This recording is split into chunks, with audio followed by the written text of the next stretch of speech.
Sinabi ng Panginoon kay Moises, "Balikan mo ngayon din ang Israelitang inialis mo sa Ehipto, naroon at nagpapakasama. Tinalikdan nila agad ang mga utos ko, gumawa sila ng guyang ginto. Iyon ang sinasamba nila ngayon at hinahandugan. Ang sabi nila'y, iyon ang Diyos na nag-alis sa kanila sa Ehipto. Kilala ko ang mga taong iyan at alam kong matigas ang kanilang ulo. Kung gusto mo, lilipulin ko sila at sa iyo ko pagmumulain ang isang malaking bansa." Nagsumamo si Moises sa Panginoon, "Huwag po, huwag ninyong lilipulin ang mga taong inialis ninyo sa Ehipto sa pamamagitan ng inyong kapangyarihan. Kapag nilipol ninyo sila, masasabi ng mga Ehipsyo na ang mga Israelita ay inialis ninyo sa Ehipto upang lipulin sa kabundukan. Huwag na po kayong magalit sa kanila at huwag na ninyong ituloy ang inyong balak laban sa kanila.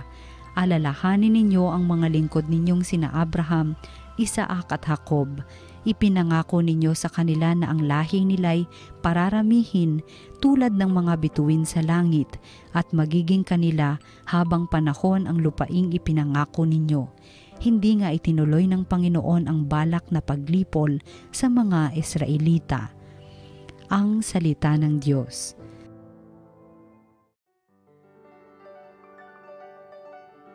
Panginoong masintahin ang bayan mo'y gunitain. Sa may bundok ng Horeb, doon ay naghugis niyong gintong baka. Matapos mahugis ang ginawa nila'y kanilang sinamba. Ang dakilang Diyos ay ipinagpalit sa Diyos na nilikha, sa Diyos na baka na ang kinakain ay damong sariwa. Panginoong masintahin ang bayan mo'y gunitain. Kanilang nilimot ang Panginoong Diyos, ang tagapagligtas, na yaong ginawa doon sa Ehipto'y kagilagilalas. Sa lupaing iyon ang ginawa niya'y tunay na himala. Sa dagat na tambo yaong nasaksihan ay kahanga-hanga. Panginoong masintahin ang bayan mo'y gunitain. Ang pasya ng Diyos sa ginawa nila'y lipulin pagdaka.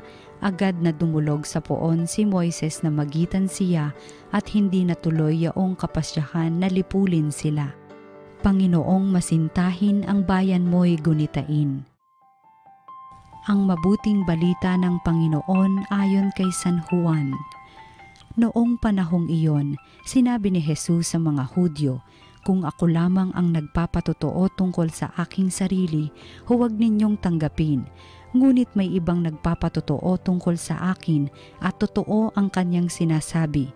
Nagpasugo kayo kay Juan at nagpatotoo siya tungkol sa katotohanan.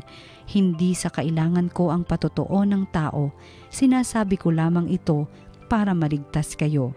Si Juan ay parang maningas na ilaw na nagliliwanag noon at kayo'y sandaling nasiyahan sa kanyang liwanag. Ngunit may patotoo tungkol sa akin na higit sa patotoo ni Juan. Ang mga gawang ipinagagawa sa akin ng Ama at siya ko namang ginaganap. Iyan ang nagpapatotoo na ako'y sinugo niya at ang Amang nagsugo sa akin ay nagpapatotoo rin tungkol sa akin. Kailan may hindi ninyo narinig ang kanyang tinig at nakita ang kanyang anyo. Walang pitak sa inyong puso ang kanyang salita sapagkat hindi kayo nananalig sa akin na sinugo niya. Sinasaliksik ninyo ang mga kasulatan sa paniwalang doon ninyo matatagpuan ang buhay na walang hanggan. Ang mga ito ang nagpapatotoo tungkol sa akin, ngunit ayaw naman ninyong lumapit sa akin upang kayo'y magkaroon ng buhay. Hindi ako naghahangad ng parangal ng mga tao, ngunit kilala ko kayo. Alam kong wala kayong pag-ibig sa Diyos. Naparito ako sa ngalan ng aking Ama at ayaw ninyo akong tanggapin. Kung may ibang pumarito sa kanyang sariling pangalan, siya inyong tatanggapin. Ang hinahangad ninyo'y ang parangal ng isa't isa at hindi ang parangal na nanggagaling sa iisang Diyos. Paano kayong makapaniniwala? Huwag ninyong isiping ako ang magsasakdal sa Ama laban sa inyo. Si Moises na inaasahan ninyo ang siyang maghahanap ng sakdal laban sa inyo. Kung talagang pinaniniwalaan ninyo si Moises, ako'y paniniwalaan din sana ninyo, sapagkat sumulat siya tungkol sa akin. Ngunit kung hindi ninyo pinaniniwalaan ang mga sulat niya, paano ninyong paniniwalaan ang mga sinasabi ko? Ang mabuting balita ng Panginoon. Pinupuri ka namin, Panginoong Hesukristo. Magandang araw po mga kapatid kay Kristo. Ito po si Father J.D. Zaldivar ng Archdiocese of Manila. Pagnilayan po natin ngayon ang salita ng Diyos, salita ng buhay. Mga kapatid, alam niyo po sa chapter 5 ng Gospel ni St. John, mababasa po doon ang pahayag ni Jesus kung saan ba siya humuhugot ng kapanatagan ng loob, ng tibay ng loob tungkol sa kanyang pagtupad sa misyon na binigay sa kanya ng kanyang Ama. Sabi niya, hindi siya tumatanggap ng papuri ng tao. Hindi siya naghahangad ng parangal ng tao. Hindi niya kailangan na siya ay papurihan, sabihan ng kabutihan, kagandahan ng ibang tao. Hindi po niya kailangan yun. Sapagkat ang tanging mahalaga sa kanya, sabi niya, ay ang pag-ibig ng kanyang Ama. Ang pagtingin sa kanya ng kanyang Ama, ang tiwala sa kanya ng kanyang Ama, at ang bilib sa kanya ng kanyang Ama. Yun lang ang mahalaga.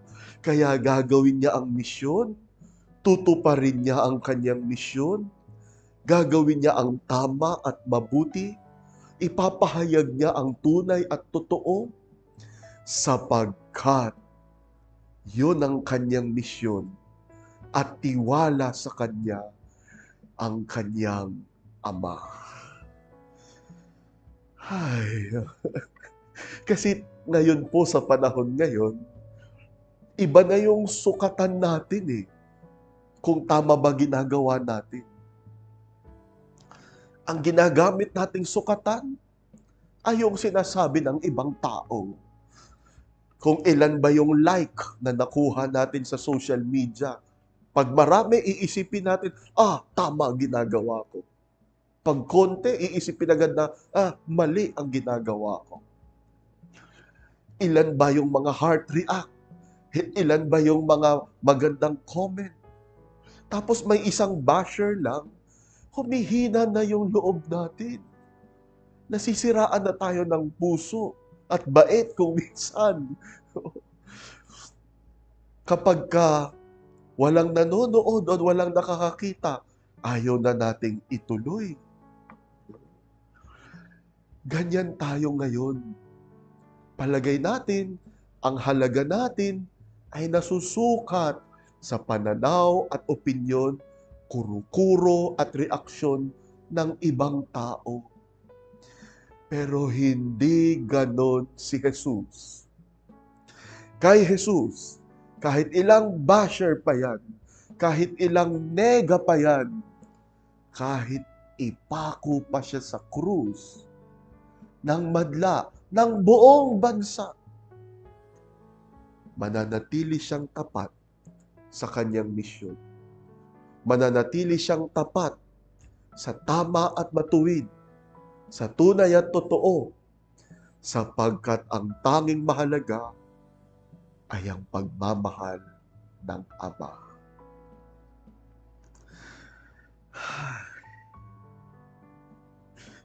Sa totoo lang, marami sa mga ginagawa natin araw-araw, di ba? Hindi naman napapansin o napupuri ng iba.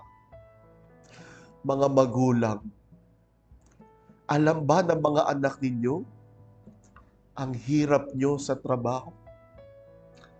Hindi. Ni minsan din nila napapasalamatan. Pero ginagawa nyo pa rin dahil alam nyo yun ang tama at mabuti. Mga manggagawa, nakikita ba ng mga boss lahat ng ginagawa nyong pagsasakripisyo at pagsisikap? Hindi. Pero magsisipag pa rin dahil alam nyong yun ang tama at marapat. Pero kahit hindi kayo pinupuri o pinapansin ng inyong ibang tao na minsan ay mahal ninyo, sigurado ako at masigurado nawa kayo na nakikita kayo ng Diyos. At ano ang tingin ng Diyos sa inyo? Sabi sa Genesis chapter 1, when God looked at everything He had made, He found it very good. Ang tingin ng Diyos sa atin ay mga kalugod-lugod na nilalang. Nalulugod ang Diyos sa iyo. Huwag ka sanang panghinaan ng loob. Ganoon si Jesus. Hindi mahalaga ang papuri ng iba. Ang mahalaga ay ang pagmamahal ng Ama. Alam niyo po, minsan, dumalaw po ako sa ospital at meron po akong nakausap doon na pasyente. Inaatake siya sa puso. At nung nahimasmasa na siya, kinausap ko siya at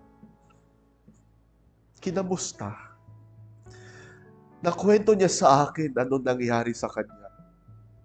Kaya siya tinamaan ng heart attack ay kasi hirap na hirap siya sa lugar ng kanilang trabaho. Na-discover niya na may katiwalian na nangyayari sa kanilang lugar ng trabaho. At palibhasa, ginagawa naman ng lahat sa lugar nila. Halos lahat. Iniisip na ng lahat na yun nga ang tama at dapat. Pero malinaw naman sa lahat na yun ay mali. At siya lang ang naglakas ng loob na tumuligsa at kumontra sa ginagawa ng madla. Ayun, nung inulat niya at naituwid na at naitama ang tiwali at mali nilang gawi, siya ay inusig, binatikos, hinaras, in-stress, binantaan pa, at inabutan siya ng atake sa puso.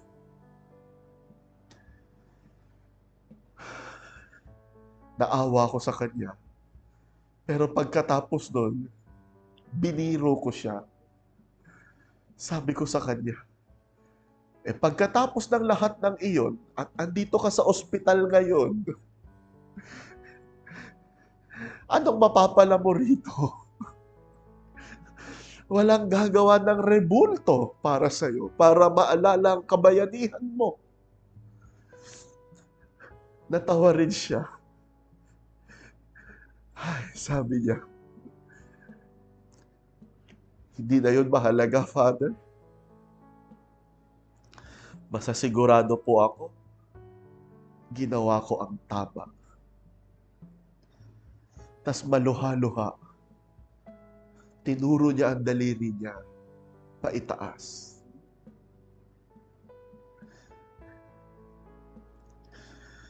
Para bang sinasabi sa akin, Father, ito lang ang mahalaga. Ang Ama, siya ang mas nakakaalam. Siya ang mas nakakikilala. At alam niya ginawa ko ang tama. Manalangin po tayo mga kapatid. Panginoon, salamat po sapagkat ang pananaw mo tungkol sa amin ang tanging mahalaga, higit sa sasabihin ng iba. Amen.